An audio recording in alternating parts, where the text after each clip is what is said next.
네, 보신 것처럼 드디어 헌재가 선고기일을 지정했습니다. 재판관들은 모레 오전 11시에 공개할 윤 대통령 탄핵 선고문 작업에 들어갔는데요.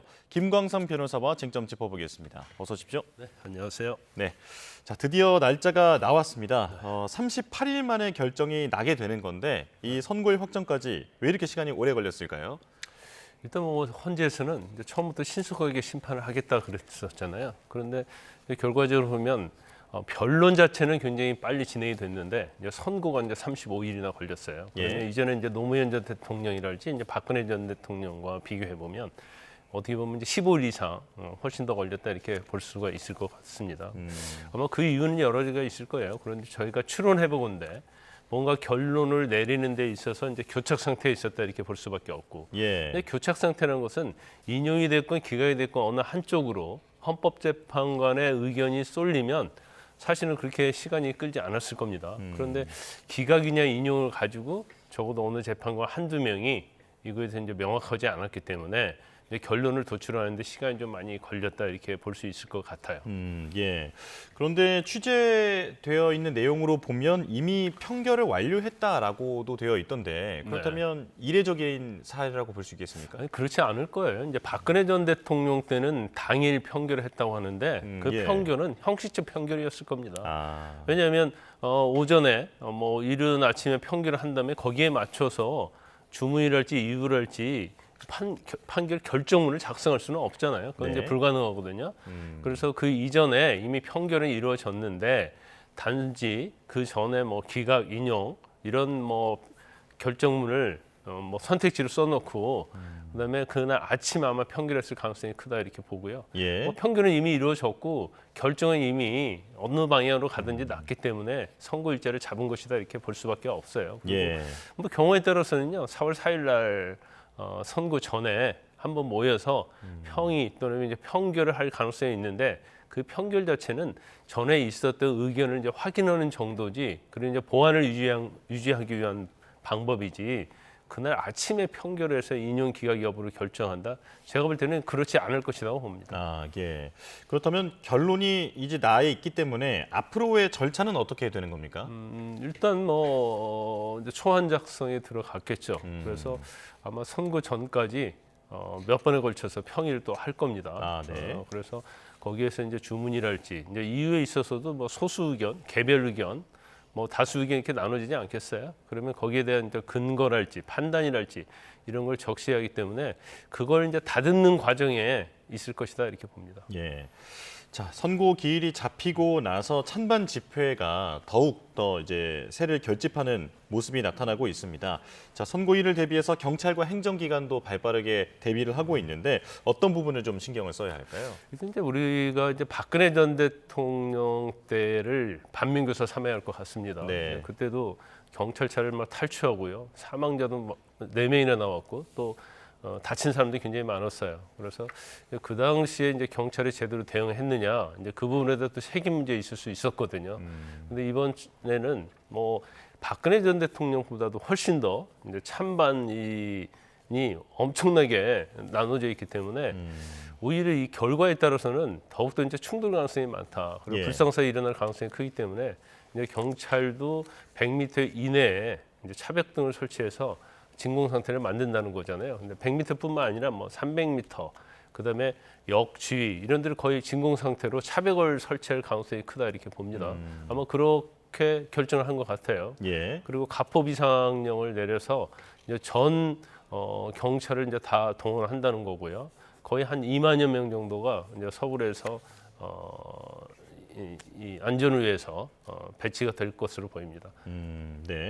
자, 그런가 하면 이 헌법재판소의 낭독 순서로 결론을 미리 좀 볼 수 있다 이런 얘기도 있는데 선고 요지를 읽은 뒤에 주문을 읽는다 혹은 주문부터 읽고 나서 나중에 요지를 설명한다. 이 두 가지는 어떻게 다른 겁니까? 그 이제 헌법 실무 제요라는 책에 나와 있는 내용이고요. 사실 이제 그대로 이전에는 뭐 상당히 적용을 했습니다. 그런데 이런 거죠. 이제 근데 이거 자체가 주문을 먼저 낭독하느냐 아니면 마지막에 낭독하느냐 이것은 이제 전원일치냐 아니냐 때의 문제예요. 그래서 일단 뭐 그냥 과거의 선례에 비춰보면 이제 이후부터 쭉 낭독한다고 하면 뭐 결과적으로 끝은 전원일치로 끝날 것이고 처음부터 주문을 낭독을 하게 되면 이제 전원일치가 아니다라는 거죠.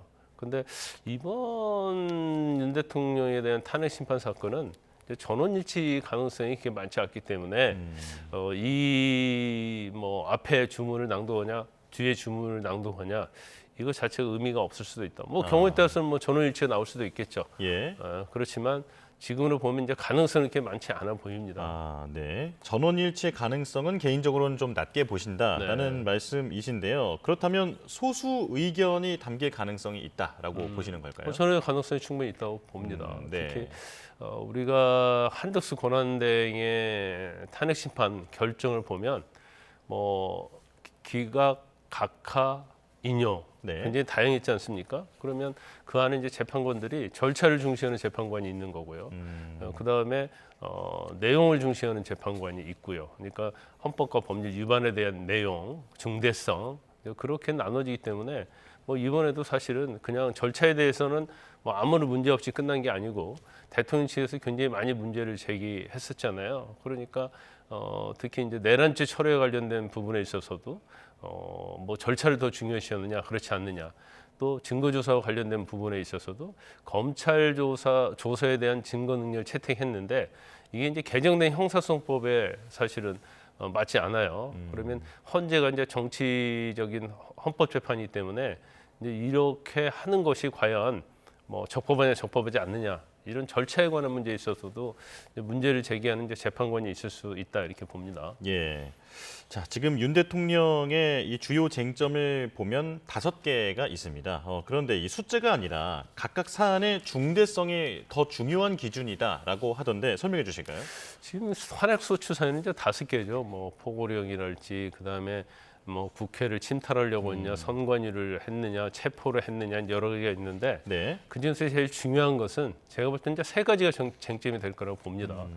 첫 번째가 그 내란죄에 관련해서 철회를 했잖아요. 그 부분을 어떻게 볼 것인가에 대해서 아마 그게 가장 중요한 쟁점 중에 하나가 될 거예요. 그래서 이제 철회 자체가 사실은 어떤 동일성을 해쳤다고 본다고 하면 국회에서 다시 소추 의결을 했어야 하거든요. 그렇기 때문에 그것이 각하냐 각하지 않느냐 이런 부분이 있고 그다음에 이제 증거에 관한 부분 아까 말씀드린 것처럼 검찰 조서에 어떤 부동의를 했음에도 불구하고 이걸 증거 능력으로 인정할 수 있느냐 없느냐 그리고 형사소송법을 준용하는 게 맞느냐 아니면 그렇지 않다고 하면 헌재에서 형사소송법을 무시하고 그냥 임의대로 과연 증거 능력을 인정할 수 있느냐 이게 이제 두 번째 크나큰 쟁점이 될 가능성이 크고 이제 세 번째는 그 이제 내용 중에 일부죠. 이제 홍장원 전 국정원 1차장의 어떤 진술 자체 신빙성이랄지 뭐 곽정근 특수전 사령관의 진술의 신빙성 이런 것들을 과연 인정을 해서 증거로서 채택할 것인가.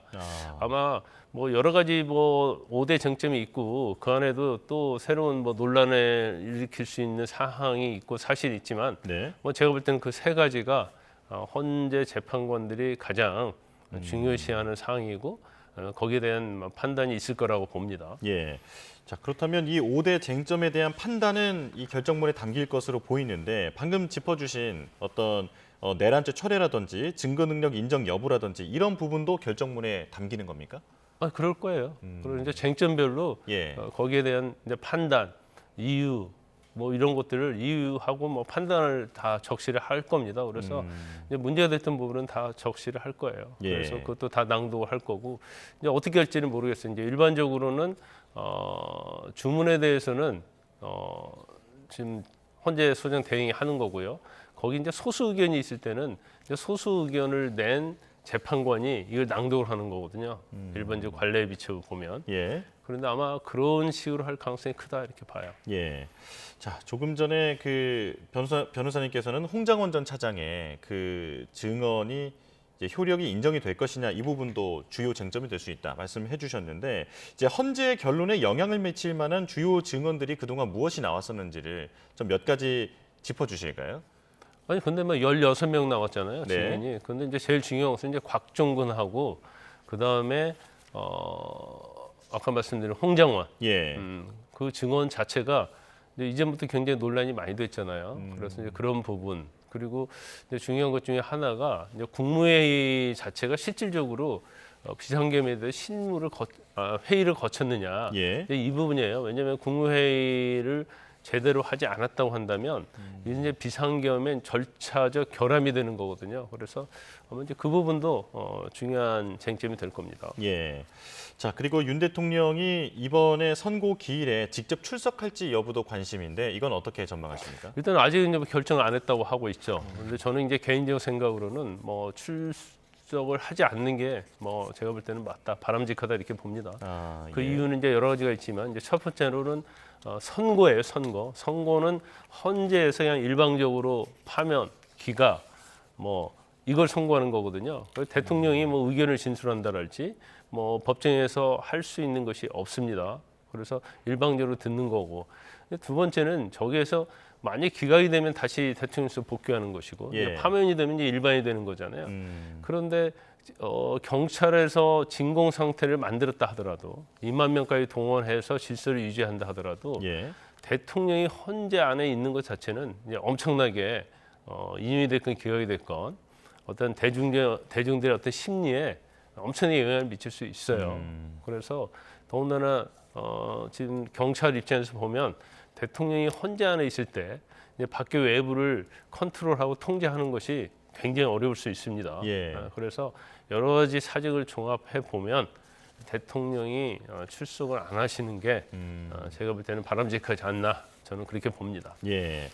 자, 헌재 선고는 잘 알려진 대로 단심제입니다. 그러니까 한 번만 이렇게 지금 판단을 받는다라는 건데 만약 그 결과가 어떻게 나오든지 그 부분에 대해서 항고를 한다거나 어떤 뭐 재심이라든지 이런 제도가 있습니까? 아니 그런 방법 없죠. 단심제예요. 네네. 우리가 보통 법원에서 재판은 3심제지 않습니까? 예.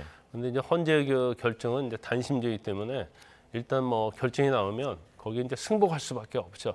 단지 이제 승복의 의미 자체가 그건 받아들이지만 정치적으로 승복하느냐 승복하지 않느냐 예. 이런 문제는 있을 수 있겠죠. 그래서 이제 야당 민주당이랄지 국민의힘 입장에서 자신들이 원하는 결과가 나오지 않았을 때 뭐 법적으로는 뭐 승복할 수밖에 없지 않겠습니까? 예. 단 이제 정치적으로는 이제 이거에 대해서 불복을 하면서 계속 정치적 혼란이 있을 가능성도 뭐 제가 볼 때는 배제할 수 없다 이렇게 봅니다. 예. 단심제기 때문에 승복하는 수밖에는 없다. 예, 말씀해 주셨는데요.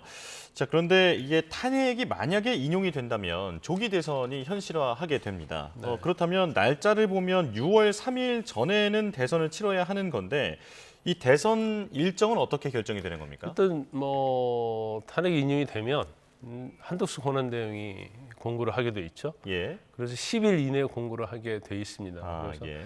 60일을 꽉 채운다고 한다면 6월 3일이 될 거고요. 이제 그렇지 않으면 아마 5월 24일에서 6월 3일에 대선을 치를 가능성이 상당히 높다 이렇게 볼 수 있습니다. 네, 알겠습니다. 자, 이제 4월 4일 오전 11시에 윤석열 대통령의 탄핵 심판 선고 기일이 지정이 됐고요. 이제 그때 결과를 볼 수 있겠습니다. 자, 지금까지 김광성 변호사와 이야기 나눠봤습니다. 고맙습니다.